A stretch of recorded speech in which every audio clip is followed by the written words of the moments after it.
మన విజయవాడలో నవంబర్ 20 తేదీన ఏవిస్ వాస్క్యులర్ సెంటర్ గొప్ప ప్రారంభం.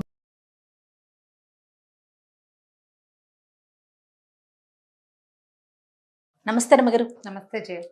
రమగారు, సాధారణంగా మనం ఇంట్లో నిత్యం దీపారాధన చేస్తూ ఉంటాం.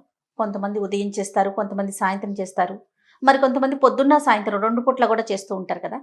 ఇలా చేసేటప్పుడు తలస్నానం అనేది ఎంతవరకు అవసరం? సాధారణంగా దేవుడి దగ్గరికి వెళ్ళేటప్పుడు కానీ, లేకుంటే దేవాలయం దగ్గరికి వెళ్ళేటప్పుడు కానీ ఖచ్చితంగా తలస్నానం చేయాలని అనుకుంటాం మనం. కానీ నిత్య దీపారాధన చేసేవారు ఖచ్చితంగా తలస్నానం అనేది చేయాల్సిందేనా? మీరు అసలు ఎలా ఫాలో అవుతారు? రోజు తలస్నానం చేయవలసిన అవసరం లేదు. రోజు తలస్నానం చేయకూడదు కూడా. నిత్యము తలస్నానం చేయకూడదు. నిత్య దీపారాధన అంటే ఇప్పుడు మాలాగా ఇళ్లలో మాకు అది క్యాజువల్ పని, రెగ్యులర్గా చేయవలసిన విధి. పడుకోవటం లేవటం లాగా దీపారాధన చేయడం అనేది అంత అత్యంత సహజమైన క్రియ. అలా కాకుండా ఇళ్లల్లో లేవు పెద్దగా. మీ పెద్దవాళ్ళు ముందు తరాల్లో ఎవరు చేయలేదు. ఇప్పుడు ఈ తరంలో మనకు అలవాటు, మనకు నచ్చింది, దీపం ఉంటే బాగుంది అనిపిస్తుంది. అది చాలా మంచిదని మనం మిగిలిన పెద్దవారి దగ్గర వింటుంటారు, చేసుకోవాలనుకుంటారు. మనం కూడా చేయాలి అని చాలా కుటుంబాల్లో వారానికి ఒకసారి దీపం పెట్టేవి కూడా నా చిన్నప్పుడు నాకు తెలిసి చేయాలి. నా ఫ్రెండ్స్లో చాలామంది ఇళ్లలో పండగలప్పుడే దీపారాధన చేసి మామూలు రోజుల్లో ఊదొత్తులు వెలిగించే వాళ్ళని కూడా నేను చూశాను. నాకు తెలుసు. కేవలం రోజు ఊదొత్తులు వెలిగిస్తారు దేవుడికి. దీపాలు ఏం పెట్టరు. దేవుడు గూడు ఓ పక్కన ఉంటుంది అంతే. అది పండగలప్పుడు, పబ్బాలప్పుడు, పుణ్యకార్యాలప్పుడు చేసుకునేదే తప్ప మాకు మళ్ళీ రోజు దీపారాధన, నిత్య దీపారాధన ఉండదు. నిత్య పూజ అవి అందరిలోనూ ఉండేవి కాదు ఇది వరకు. ఇప్పుడు క్రమంగా మనకి సోషల్ మీడియా ప్రభావం వల్ల రోజు దీపారాధన, దేవుడు కూడా అందంగా చక్కగా అలంకరించుకోవటము, పువ్వులు పెట్టడము, రోజు మార్చటము, తర్వాత ఈ రోజున ఇది చదువుకోవాలి, ఆ రోజున అది చదువుకోవాలి అని దైవభక్తి పరాయణత్వం పెరగటము, అవన్నీ ఈ కాలంలో డెవలప్ అయినవి. ఇవాళ రేపు డెవలప్ అయినవే తప్ప అందరూ చేసేవాళ్ళు కాదు. కానీ ఇప్పుడు మనం చేయాలనుకునే వాళ్ళ సంగతి. తలస్నానము అసలు సాధారణంగా మామూలుగానే అసలు వారంలో అన్ని రోజులు తలస్నానాలు చేయకూడదు. ఓహో. బుధవారము, శనివారము ఈ 2 రోజులే తలస్నానానికి అంటే తలంటుకి శ్రేష్టం. బుధ మరియు శనివారాలు. మిగిలిన వారాలన్నీ తలస్నానం చేయకూడదు. పైగా ఏమి నెత్తికి నూనె రాసుకోకుండా, ఏం పెట్టి రుద్దుకోకుండా నెత్తి మీద నీళ్లు పోసుకోవటం అశుభం, తప్పు, పనికిరాదు. అవి మరణాలు సంభవించినప్పుడే అట్లా నెత్తి మీద నీళ్లు పోసేసుకుంటారు. నూనె అంటూ ఉండదు, రుద్దుకోవటము ఉండదు. ఆ తల ఆరదు. అలా స్నానం చేసి నెత్తి మీద నీళ్ళు పోసుకుని దీపం పెట్టడం చాలా తప్పు, చేయకూడదు. అది అశుభ కార్యాల్లో చేసేది. ఖచ్చితంగా నూనె పెట్టుకోవాలి లేదా ఏదైనా పెట్టి రుద్దుకోవాలి. 2. ఇప్పుడు తల స్నానము అంటే వాటర్ వాష్ కాదు. ఓకే. వాటర్ వాష్ ఒకవేళ విషయం పూర్తవని వాటర్ వాష్ ఒట్టిగా నీళ్లు పోసుకోవటం అని అనేది అశుభాల్లో చేస్తారు. జ్ఞాపకం పెట్టుకోండి. నెత్తి మీద నీళ్లు పోసుకుని రావటం మనకి పనికిరాదు. మనం చెయ్యం, మన వైపు చెయ్యాలి. తెలుగు రాష్ట్రాల్లో పనికిరాదు. ఏదైనా పెట్టి రుద్దుకోవాలి. కుంకుడుకాయ పెట్టైనా సరే రుద్దుకోవాలి, లేదా షాంపూ చుక్క అయినా వేసుకోవాలి. అది ఎప్పుడు చేస్తారంటే అశుభాల్లో చేస్తారు. 2వది అనారోగ్య సూచకం. అది తలలో జిడ్డు ఉండిపోతుంది, మురికి ఉండిపోతుంది, ఆరదు తల. సాయంత్రం అయ్యేసరికి తల నాదొస్తుంది, అస్సలు పనికిరాదు. తల స్నానం అంటే అంటుకుని స్నానం చేయటం. నూనె రాసుకో, నూనె కాకపోతే ఇంకో హెన్నా పెట్టుకో, ఇంకోటి పెట్టుకో, ఏదో ఒకటి నెత్తికి పెట్టుకుని దాన్ని వదిలించుకునేందుకు ఇంకొకటి పెట్టాలి కదా మనం. అది చేస్తే మీకు జుట్టు ఆరిపోతుంది. ఆరిన జుట్టు ఆరోగ్యానికి మంచిది. తడారిన జుట్టు జబ్బు చేస్తుంది, పనికిరాదు. ఇప్పుడు ఈ తలంటి పోసుకోవడానికి మరి మనకి ఇదివరకు స్కూళ్ళకి వెళ్ళే పిల్లలంతా ఇప్పుడు కూడా ఆదివారాలే సెలవులు ఉంటే ఆదివారం పొద్దున బాగా చక్కగా నూనె రాసి తలంటి పోసుకుంటాం. వీలు కదా. నిజానికి ఆదివారం అనారోగ్యం, పనికిరాదు. మనకి ఇదే వీలు. ఇప్పుడు ఏం చేస్తాం అంటే మిగిలిన వారాల్లో స్నానాలు చేయటానికి ఒక అమెండ్మెంట్స్ ఉంటాయి ప్రతిదానికి. సోమవారం నాడు చేస్తే నూనెలో ఇది వేసుకోండి, మంగళవారం రాయాల్సి వస్తే ఇది వేసుకోండి అని. మంగళవారం మంచిది కాదు, సోమవారం మంచిది కాదు, గురువారం మంచిది కాదు, శుక్ర ఆదివారాలు కూడా మంచివి కాదు. వారంలో 2 ముఖ్యమైన వారాలు, బుధవారము మరియు శనివారము.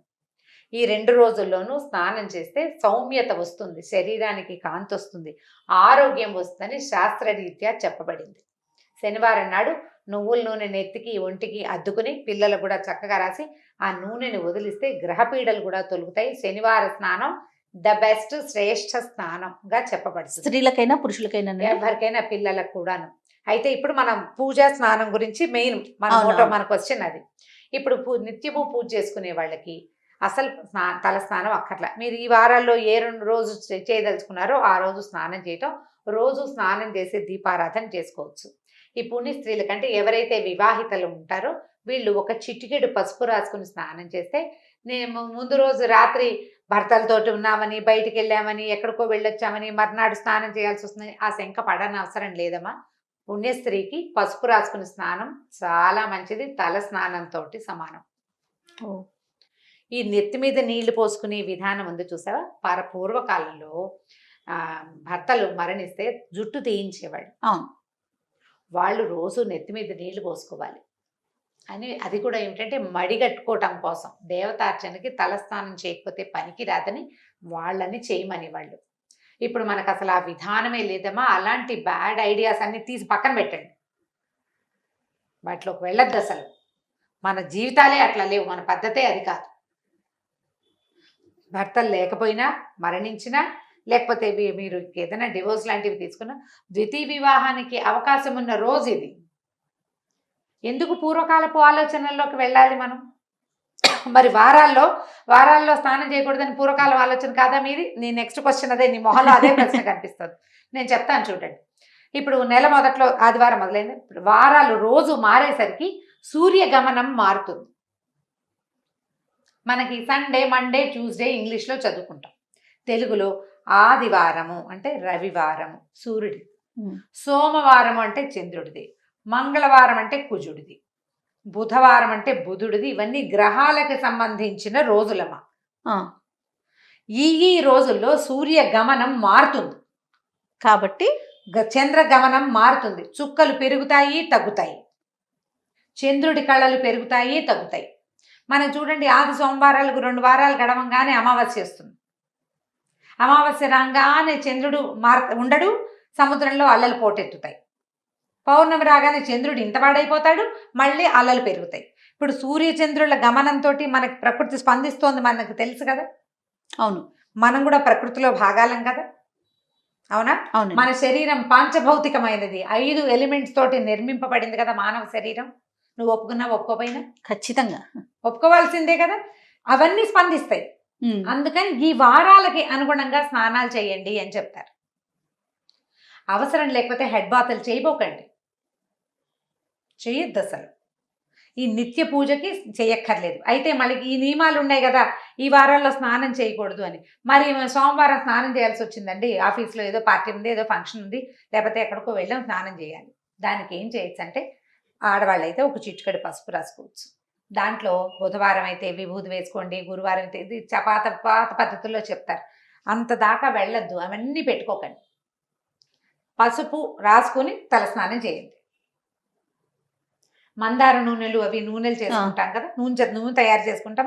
నూనెల్లో గనక పువ్వులు వేసిన నూనె అయితే గనక తప్పు లేదంటారు. ఆ నూనె తలకు పెట్టుకొని స్నానం చేయొచ్చు. అమెండ్మెంట్స్ ఇవన్నీ చేయకుండా ఉంటే మంచిది. తప్పక చేయాల్సి వస్తే ఈ పని చేయండి, చేయవలసి వస్తే ఈ పని చేయాలి. ప్రధానంగా భోజనం చేసి తల స్నానాలు చేయకూడదు. నెత్తికి నూనె పెట్టుకున్నాక స్నానమే చేయాలి, కానీ మధ్యలో ఆహార భోజనాలు చేయకూడదు, తినకూడదు. పొద్దున్నే నూనె రాసుకుని బ్రేక్ఫాస్ట్ అన్ని చేసి 12ంటికి స్నానం చేసి చేయకూడదు. పాత పద్ధతి చెప్తున్నా, తర్వాత మీ ఇష్టం. తర్వాత దేవాలయానికి వెళ్ళేటప్పుడు తల స్నానం చేయాలా, అది అడుగుతుంటారు చాలా మంది ఆడవాళ్ళంతా. శుక్రవారం తలంటి పోసుకోవాలనుకుంటారు, లక్ష్మీ పూజ చేసుకోవాలి, తలంటి పోసుకోవాలి. పసుపు రాసుకుని స్నానం చేయండి, తలంటి పోసుకోండి, పనికొస్తుంది. దేవాలయానికి వెళ్ళాలి అంటే మీరు నెలకు ఎప్పుడో ఓసారి వెళ్తే వాళ్ళు పోసుకోండి తలంటి. అది ఏ రోజైనా కూడా దేవాలయానికి వెళ్ళాలన్న ఉద్దేశం ఉంటే. కానీ నా సిద్ధాంతం అయితే, మీ తల మురిగ్గా ఉంది, స్నానం చేసి చాలా రోజులైంది, ఏదైనా రకరకాల పరిస్థితులకు ఎదురయ్యాయి అని మీకు అనుమానం ఉంటే తప్ప, లేకపోతే పసుపు రాసుకుని స్నానం చేసి వెళ్ళచ్చు. పసుపు రాసుకుని ఒక చిటికెడు సూత్రాలు, మంగళసూత్రాలు పసుపు రాసుకోవడం, పాపిట్లో ఒక చిటికెడు అంటించుకోవడం, ఒంటికి శాస్త్రానికి పసుపు రాసుకుని స్నానం చేస్తే పనికొస్తుంది. ఆ పసుపు ఉంచుకోవాలా అలాంటి వాటికని సబ్బేసి తోమేసుకోవచ్చు. పసుపు ఉంచుకోక్కర్లేదు. ఉమ్, కానీ పసుపు రాసుకుని స్నానం చేసి దేవాలయానికి వెళ్ళొచ్చు. ఈ నియమాలు ఏవి ఈ వారాల్లో చేయకూడదు అనేవి క్షేత్రాలకు వెళ్ళినప్పుడు కానీ, ఉమ్, పండగల్లో పర్వదినాల్లో కానీ, పుట్టినరోజులకు కానీ వర్తించవు. మన పుట్టినరోజు ఆదివారం నాడు వచ్చింది, ఆ, పుట్టినరోజుకి తలంటి స్నానం చేసేసేయచ్చు, తప్పలేదు. ఓకే.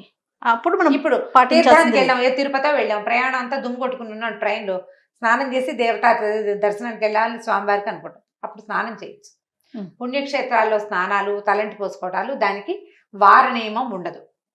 క్షేత్రాన్ని బట్టి మనం అక్కడికి వెళ్తే అక్కడ మనం క్షేత్రం తాలూకు పవర్లోకి వెళ్ళిపోతాం. సూర్యచంద్రాదులు మన ఏం చేయలేరు. అందుకని ఇది పనికొస్తుంది. ఇలా ఆలోచన పెట్టుకుంటే నిత్యము తల స్నానం చేయవలసిన అవసరం లేదు. వారానికి ఈ 2 రోజులు పెట్టుకుని స్నానం చేయొచ్చు. మీకు అనుమానము శంక ఉంటే ఎవరైనా సరే, పెళ్ళైన ఆడపిల్లలందరూ, ఆడవాళ్ళంతా కూడా పొద్దున్నే బాత్రూంలో పసుపు ఉంచుకోవటం, ఒక చిటికెడు పసుపు ఒక మగ్గు నీళ్ళల్లో వేసి ఒంటి మీద పోసుకోండి. అనుమానం లేకుండా, శంక లేకుండా, ఏదైనా తప్పు చేస్తున్నామేమన్న భావన లేకుండా ఉంటుంది.